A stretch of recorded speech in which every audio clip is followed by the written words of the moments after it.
जय हिंद दोस्तों, मैं संजय शर्मा आप सबका वेलकम करता हूं अपनी नई वीडियो में जो है टूर ऑफ ड्यूटी। दोस्तों, जो ये टूर ऑफ ड्यूटी है ये गवर्नमेंट ऑफ इंडिया की एक नई प्रपोजल है फौज में भर्ती के लिए। ये जो सर्विस है इसको अग्निपथ और जो लोग इसमें जुड़ेंगे उनको अग्निवीर कहा जा सकता है। दोस्तों, बेसिकली फौज में जो शॉर्ट सर्विस कमीशनिंग होती है वो 10 साल के लिए होती है और ये जो टूर ऑफ ड्यूटी है इसको 4 साल के लिए कर रहे हैं, जिसके अंदर की 6 महीने ट्रेनिंग पीरियड काउंट होंगे, 3.5 साल जो है वो एक तरह से सर्विस कंसिडर होंगी, पर वो सर्विस टुवर्ड्स पेंशन या टुवर्ड्स रेगुलर सर्विस काउंट नहीं होगी। आइए हम इसकी थोड़ी सी डिटेल जानकारी लेते हैं। और बहुत सारे जो सिविलियंस हैं जो फौज में एज ए फौजी 100% नहीं जाना चाहते, वो भी 3-4 साल का एक्सपीरियंस लेकर के वापस आके अपना खुद का काम कर सकते हैं। उनको एक टैग भी लग जाएगा मिलिट्री सर्विस का और उनको एक एक्सपोजर भी हो जाएगा और उनकी एक डिसिप्लिनिंग भी हो जाएगी। दोस्तों, हम इसकी थोड़ी सी डिटेल जानकारी लेते हैं क्योंकि ये बहुत ही अहम होने वाली है। What is tour of duty? दोस्तों, एक ये न्यू रिक्रूटमेंट मॉडल है इंडियन डिफेंस फोर्सेस का for persons below officer rank in army, navy and air force. दोस्तों, ये 4 साल का होगा जिसमें से 6 महीने ट्रेनिंग पीरियड के होंगे। एक तरह से civilians recruited to Indian defence होगी। दोस्तों, it is likely to be called Agnipath and Agniveer will be, जो जैसा मैंने आपको पहले बताया। इनकी जो सैलरी है वो 35,000 रुपये पर मंथ होगी और जब 4 साल कंप्लीट होंगे तो उनको 10 लाख रुपए मिलेंगे और ये जो 10 लाख रुपए होंगे ये 100% टैक्स फ्री होंगे, इसमें कोई टैक्स नहीं लगेगा। दोस्तों, जब 4 साल कंप्लीट हो जाएंगे तो इनको सर्विस की तरफ से सर्टिफिकेट या डिप्लोमा दिया जाएगा। इनका जो एलिजिबिलिटी क्राइटेरिया है वो सेम है जो एक रेगुलर भर्ती के लिए होता है। वो सब इनको क्वालिफिकेशंस पूरी करनी पड़ेंगी और इनमें से जो बढ़िया होंगे और पोस्ट अगर अवेलेबल होगी तो 25% जो 4 साल के बाद में ख़त्म करेंगे और अगर वो खुद चाहेंगे और पोस्ट अवेलेबल होगी तो 25% रेगुलर सर्विस में ज्वाइन कर सकते हैं, जो कि अगले 10 साल एक नई तरह से सर्विस एज ए फौजी करेंगे। दोस्तों, जो पॉलिसी है ये बहुत सारे यूथ को करेगी जो कि मिलिट्री एक्सपीरियंस करना चाहते हैं without adopting it as a full time career. मतलब वो इसको फुल टाइम कैरियर नहीं बनाना चाहते पर उसका एक्सपीरियंस लेना चाहते हैं फौजी। दोस्तों, देखो इंडियन आर्मी को क्या बेनिफिट है, वाई इंडियन आर्मी या इंडियन डिफेंस सर्विसेज इस चीज़ को करना चाहते हैं। सबसे पहले तो reduce the defence pension load. अब इससे क्या होगा, पॉलिसी क्यों आई है ये कि हम उसको अंडरस्टैंड समझने की कोशिश करते हैं डाटा के हिसाब से कि 2022-23 फाइनेंशियल ईयर 2022-23 में जो डिफेंस का टोटल एलोकेशन था वो है 5.25 लाख करोड़। अब इसमें से जो पेंशन लोड है वो है ₹1.20 लाख करोड़। ये तकरीबन 23% हो जाता है। मतलब कि जितना डिफेंस का टोटल आउटले है उसमें से 23%, मतलब ऑलमोस्ट 1/4 सिर्फ पेंशन में जा रहा है। जो पेंशन में जा रहा है, मतलब कि जो थॉट प्रोसेस है कि जो पेंशन में जा रहा है अगर वो पेंशन में ना जाए या उसमें से कम हो जाए तो it can be use for defence outlays.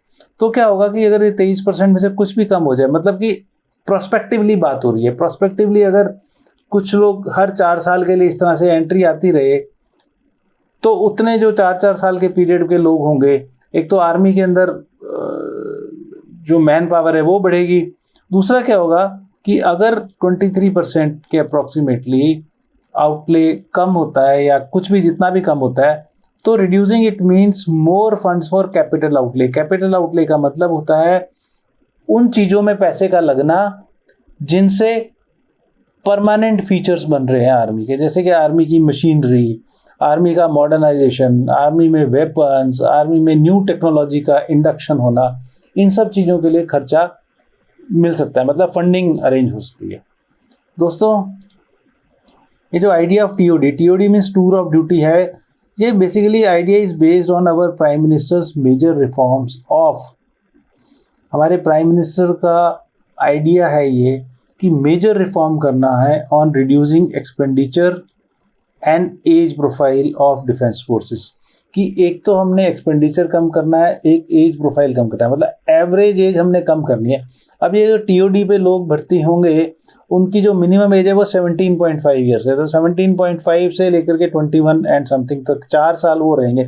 मतलब कि शुरू में कम लेंगे, देन इसको एक्सपेरिमेंटल बेसिस पे लेके इसको बढ़ाते रहेंगे, तो उससे होगा क्या कि जो ये टीओडी वाले लोग हैं इनकी मैक्सिमम एज ही 21 साल है, तो ओवरऑल एज रिड्यूस हो जाएगी और एक्सपेंडिचर रिड्यूस होगा क्योंकि इनकी पेंशन लाइबिलिटीज नहीं होंगी।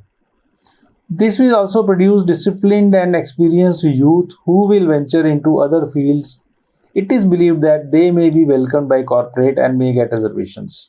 तो मतलब गवर्नमेंट का ये मानना है कि जो 4 साल जो फॉर्मेटिव ईयर्स होते हैं उसमें अगर डिफेंस में काम किया तो उनके अंदर एक डिसिप्लिन, एक डेडिकेशन और कुछ और जो डिफेंस फोर्सेस वाली क्वालिटीज़ होती हैं वो उनमें आएगी, तो उससे वो सिविल फील्ड में जहाँ भी जाके काम करेंगे वहाँ पर they will be much more productive much. और लोग कॉर्पोरेट हैं वो उनके लिए रिजर्वेशन रखेंगे, मे बी गवर्नमेंट जॉब्स में भी उनके लिए एज रिलैक्सेशन और रिजर्वेशन हो सकते हैं, जिसका फ़ायदा दोनों साइड है।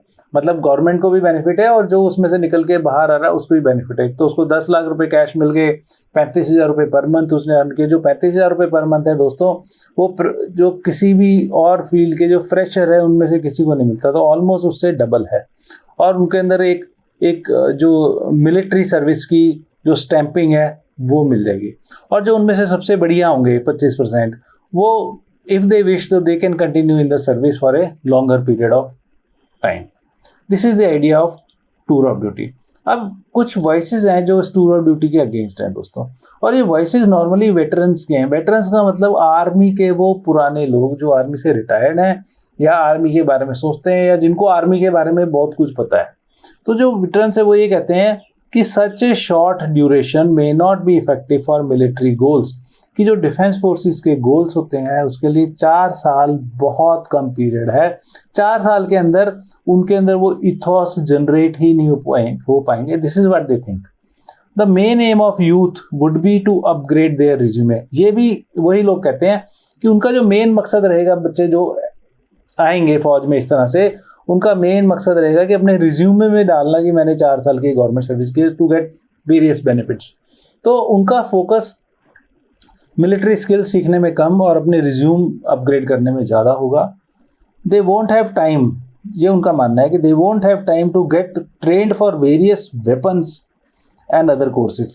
आपको पता है कि शॉर्ट ड्यूरेशन कोर्सेज काफ़ी सारे होते हैं, जैसे कमांडो का कोर्स हो गया या किसी पर्टिकुलर, जैसे फौज के अंदर अलग अलग प्लेटून्स होते हैं, हर प्लेटून का एक स्पेशलाइज्ड वेपन ट्रेनिंग प्रोग्राम होता है। उस वेपन को सीखना, उसकी डिटेलिंग समझना और उसका यूज़ समझना, उन सब को सीखने में और एज ए सोल्जर अपनी मेंटल स्ट्रेंथ बनाने में और जो ग्रूमिंग प्रॉपर होती है उसके अंदर काफ़ी टाइम लगता है, जो कि 4 साल सफिशिएंट नहीं है। दोस्तों, ये मैंने आपको बताया कि टूर ऑफ ड्यूटी जो गवर्नमेंट ऑफ इंडिया प्लान कर रही है, और ये एक बहुत अच्छा इनिशिएटिव हो सकता है। बहुत सारी कंट्रीज़ हैं, हमें पता है कि वहाँ पे हर बच्चे के लिए कंपलसरी होता है फौज में जाकर के कुछ साल लगा के आना और उसके बाद में सिविल में आना।